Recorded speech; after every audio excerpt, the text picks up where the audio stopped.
হ্যাঁ একদম চকলেট। মানে চকলেট বয়ের সাথে মানে ছবি করে। কলকাতায় তুফান ছবির শুটিং এ ব্যস্ত শাকিব খান। এরই মাঝে একটি দাওয়াতে দেখা গেল শ্রাবন্তীর বাসায় খুনসুটি করছেন শাকিব খান। বিষয়টি জানা যায় ভারতীয় অভিনেত্রী শ্রাবন্তীর ফেসবুক আইডি থেকে। তার পোস্টের মাধ্যমে আরো জানা যায়, শাকিব খানের ব্যস্ত সময়ের মাঝে ফ্যামিলি আড্ডায় মেতে উঠলাম। কাকতালীয় হলেও এটা খুবই আনন্দদায়ক ব্যাপার ছিল আমার জন্য। বাংলাদেশের বন্ধুকে কাছে পেয়ে অনেকটাই ভালো লেগেছে আমার কাছে। অনেকদিন পর তার সাথে দেখা আমার। সে কলকাতায় তুফান সিনেমার শুটিং এ ব্যস্ত আছে।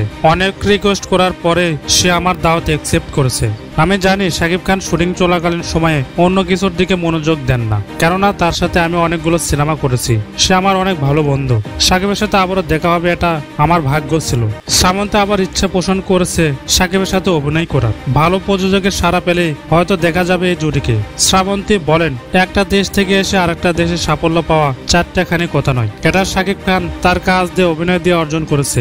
কলকাতায় সবাইকে টিক্কা দিয়ে নিজের জায়গা তৈরি করেছে সে। শাকিব আমার জুটি দুই দেশের মানুষ দারুণভাবে পছন্দ করেছেন। সেজন্য আমি চাইবো শাকিবের সাথে আবারও সিনেমা করতে।